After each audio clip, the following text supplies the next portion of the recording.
isang magandang hapon. Si Yorme, namimiss niyo na ba si Yorme? Talaga?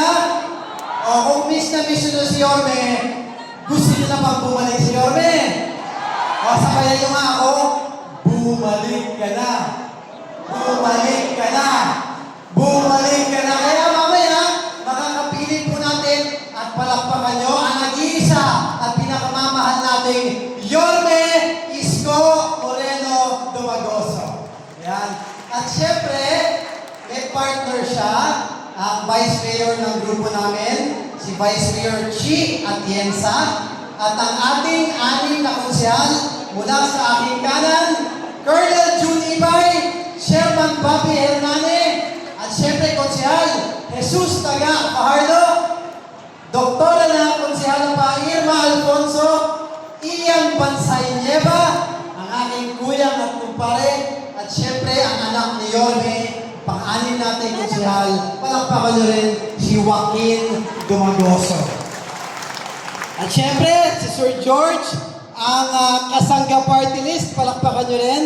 Siya ang kasama po ng Yorme's Choice bilang party list. At syempre, sir, ang ating Aksyon Manila. Ako naman po ang inyong congressman na unang-una nagpapasalamat po ako sa pagkakataon na binigay niyo sa akin noong nakaraang halalan. Dahil po sa tulong at panalangin nyo, yung batang Ernix sa pinalaki nyo, ngayon po, congressman na ng District 1 ng Maynila. Maraming pong salamat sa inyong lahat. Pero bagay na pinagpahalagahan ko, mag-uulat po ako muna sa inyo ng konti sa mga gusaling pinatayo natin na papakinabangan ng lahat ng Batang Tondo. Una, alam niyo ba kung nasan yung palengke ng Pritil? Alam niyo yun? Sa tapat ng palengke ng Pritil, tanggapan ng mga dating congressman. O ang tawag nila dati doon, bulwagan. Dati, tahanang masa. Pero nung naging congressman po ako, kesa gamitin kong pangsarili, ibinabalik ko po sa taong bayan. Kung masisilip nyo, pinatayuan po natin ang 4 na palapag. Tatawagin natin Bagong Tondo Health and Wellness Center. Lahat po yan, mga batang Tondo, laging namumroblema. Pag nagpa-check up kayo sa doktor, gastos natin yung pang-laboratory ninyo. Papakuha kayo ng dugo, papakuha kayo ng ihi, x-ray, ECG, ultrasound. May bayad o libre? Mahal o mura? Gusto nyo libre? Yun po yung pinatatayo natin sa harapan ng palengke ng Pritil. Bagong Tondo Health and Wellness Center. Basta taga-Tondo ka, libre x-ray, ECG, ultrasound, at lahat ng laboratory at diagnostic at physical therapy, libre po para sa lahat ng Batang Tondo. Pwede? Madali, damo tayo sa kabila. Santo Niño de Tondo Parish. Katabi noon, alam niyo ba kung yung complex natin? Yung dating complex. Nakapag-swimming na kayo doon? Subukan nyo, magkakabukol kayo. Hindi, pinangako ko nung panahon ng kampanya, magpapatayo tayo ng bagong complex. Tulad ng pinangako ko, silipin po ninyo, 4 na palapag nakatayo na. Malapit na natin buksan yung Bagong Tondo Sports Complex. Anay, magkakaroon po tayo doon bagong swimming pool. Pwede? May bago tayong indoor basketball court.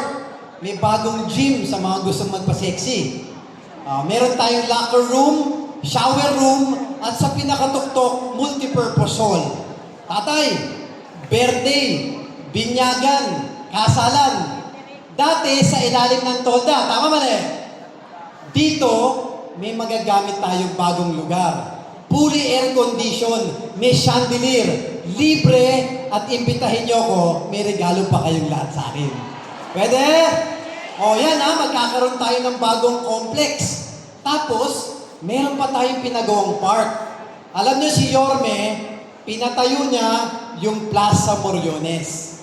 Tulad ni Yorme, pinagawa naman ni Kong Ernix yung nasa harapan ng simbahan ng Santo Niño de Tondo. Ang tawag natin doon, Bagong Tondo, Bagong Plaza Hernandez. Bagong park, pag darating na simbang gabi, magagamit nyo na. Maraming puno, maaliwalas na pasyalan, at meron tayong underground water dancing fountain. Katulad nung nakikita nyo sa BGC, hindi na kayo bibisita doon. Dinala ko na yung Makati dito sa Tondo. Bagong pasyalan ng lahat ng senior citizens at ng lahat ng batang Tondo. Pwede? Dako tayo sa kabila. Alam niyo ba kung nasaan yung aquatic sa Bitas?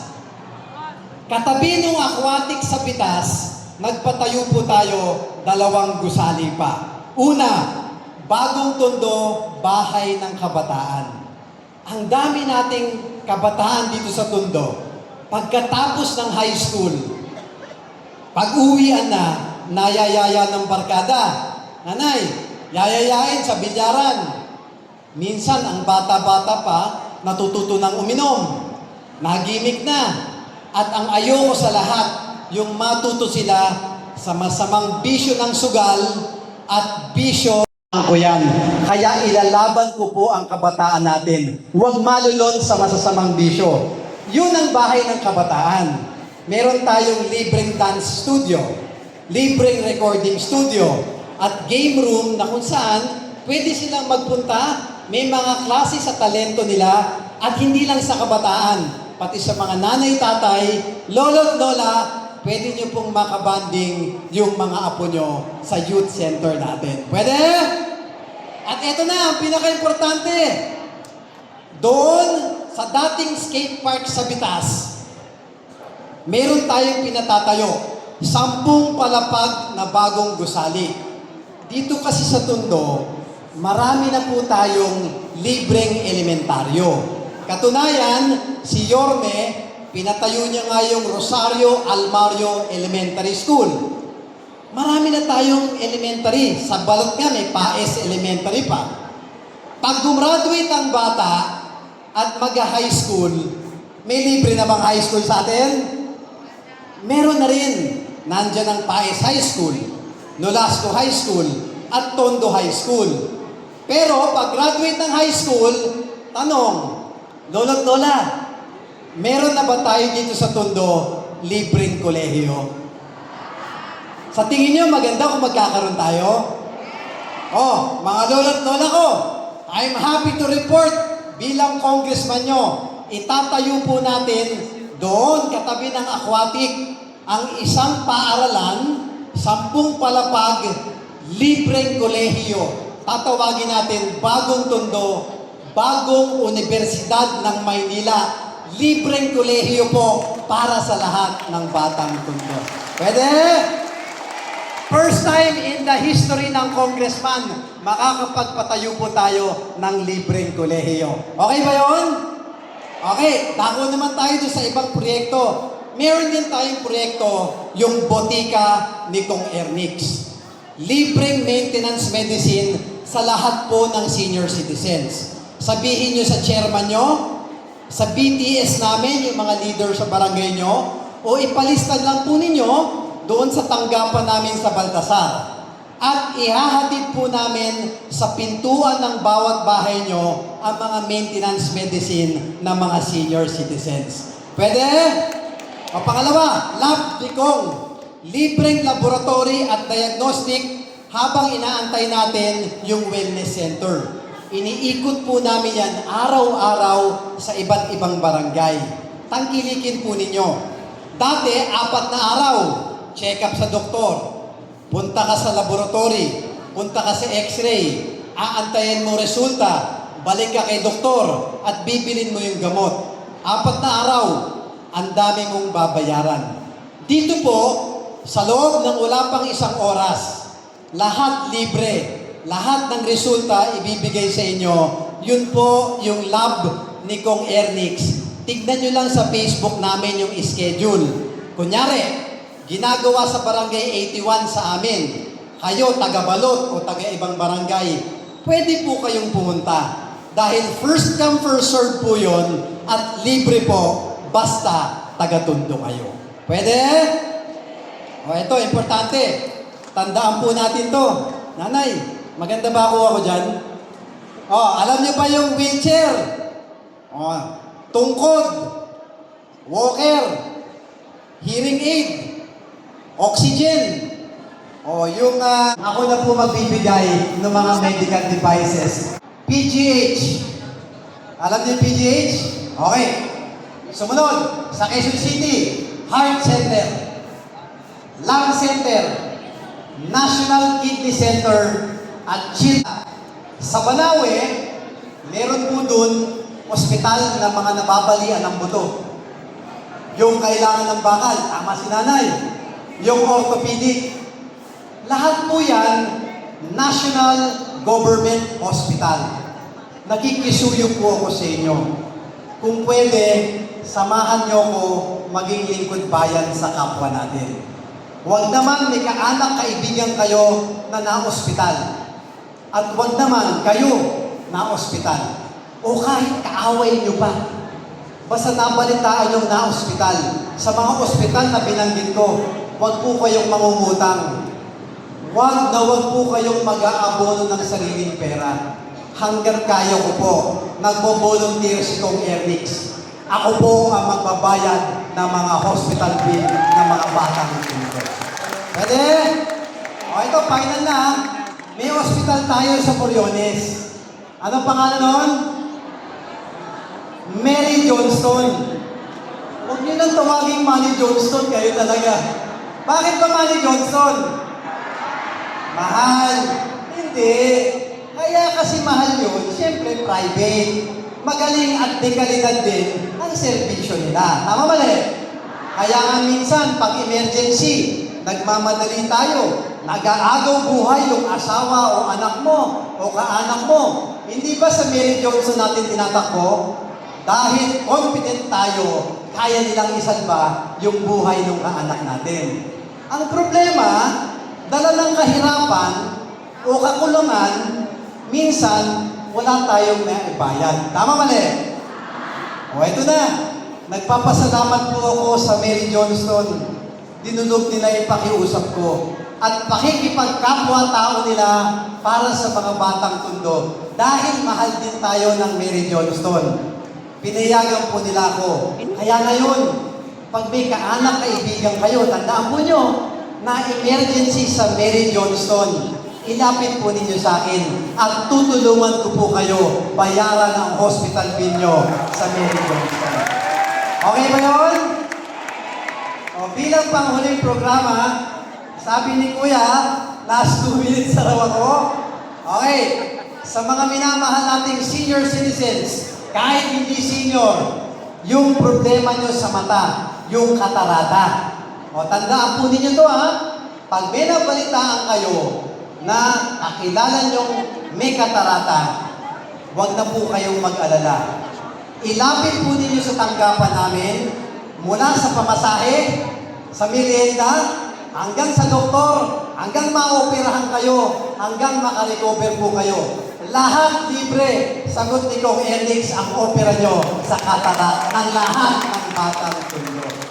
O kaya, yun po mga programa na ginawa ko po para sa lahat ng senior citizens at batang mundo. Sana nanay tatay, maging proud po kayo dahil yung ginawa ko para po sa inyo at ayoko sa lahat may magkakasakit o mamamatay na batang tundo dahil lamang sa kahirapan.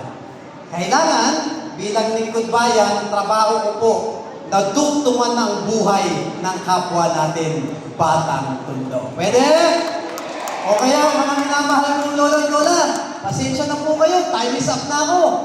O, ito po ang simbolo ni Kong Ernix, ang kamao sa dibdib. Pag nakikita niyo ako, lambing ko lang. Pwede ba babatiin niyo akong ganito? Pwede? Ito po ang simbolo ko ng pagmamahal at pusong magsisilbi dito sa Tondo. Muli, ako po si Congressman Ernix Junicio, ang anak ni Jonix. Nangangako po ako sa inyo na magsisilbi ng tapat, sapat at higit pa. At syempre, may takot sa Diyos at pagmamahal sa kapwa ko, batang Tondo. Maraming salamat! Pagpalain po kayo ng buong may kapal. Manila! God God first. Salamat po.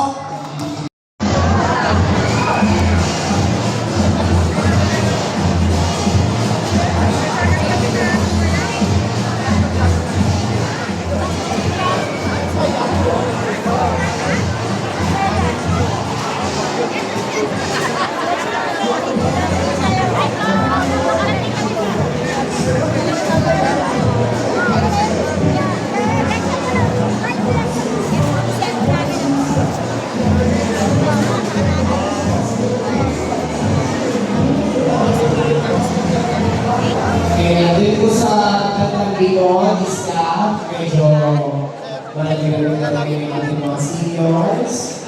Stop muna po. Stop. Sa likod, stop muna. Wait. Sila, ikaya mo na dito. Yan. So yung iba, ako ma'am, saglit lang po. Tatiana, pwede ituloy kasi hindi mo na-exit.